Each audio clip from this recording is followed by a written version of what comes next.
Et sans détour, c'est Antoine Basbous qui répond ce soir à nos questions. Bonsoir. Bonsoir. Vous êtes directeur de l'Observatoire des pays arabes. Pourquoi cet embrasement soudain et si violent? On était déjà dans une logique de guerre, on est passé à une dynamique de guerre et à une guerre réelle. Aujourd'hui, le Hezbollah est un État dans l'État libanais. Il y a le Hezbollah Land qui s'étend de Beyrouth jusqu'à la frontière sans déploiement de l'armée libanaise. Or, les résolutions du Conseil de sécurité ont dit qu'il n'y a plus de conflit territorial avec Israël depuis l'année 2000 et que le Hezbollah devait désarmer. C'est la résolution 1559. Or, le Hezbollah, c'est l'État dans l'État et c'est la seule armée opérationnelle. Donc, le Hezbollah travaille pour qui? Il est financé par l'Iran, qui lui verse tous les ans entre 500 et 800 millions de dollars. L'Iran, aujourd'hui, a été déféré devant le Conseil de sécurité pour son dossier nucléaire. Okay.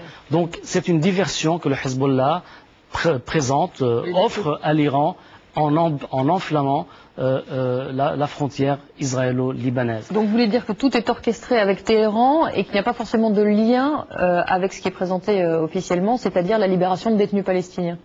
Alors ça c'est un accessoire. Donc il y a déjà la diversion iranienne, mais aussi il y a la diversion syrienne, parce que les Syriens ne veulent pas du tribunal international qui est en train d'être mis en place pour juger les assassins de Hariri, donc probablement des Syriens. Et de tout cela, le Hezbollah, c'est un axe principal de ce croissant chiite qui s'établit désormais de Téhéran à Damas, en passant par Bagdad depuis la chute de Saddam, et le Hezbollah au Liban et le Hamas en Palestine. Alors, quelle est la position du Liban? Parce que l'équilibre politique est assez précaire finalement.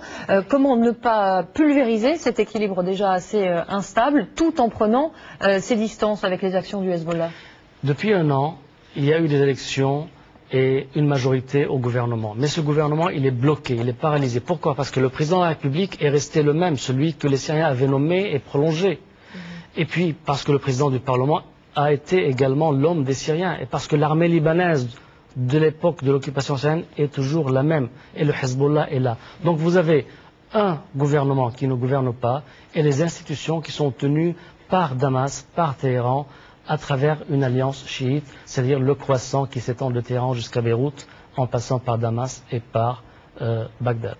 Alors il y a un élément assez important ce soir, on l'a vu avec Memona Interman sur place, c'est que Israël affirme que le Hezbollah a tiré des roquettes sur Haïfa, 3e ville d'Israël, et le Hezbollah publie des communiqués pour démentir. Alors on ne sait pas trop où on en est, quelle est votre opinion? Je pense qu'il y a eu des roquettes, puisque matériellement ces roquettes sont là, et la seule frontière au nord d'Israël, c'est celle du Liban.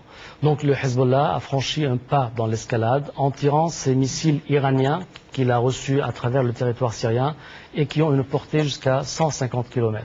Donc c'est vraiment une escalade et j'ai bien peur pour les civils libanais. Vous avez parlé tout à l'heure de 500 000 Israéliens qui sont dans les abris.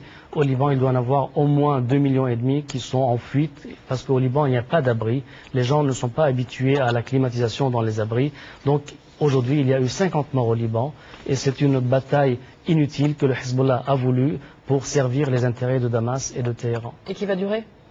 Je pense qu'on est dans une phase ascendante. Ça va durer.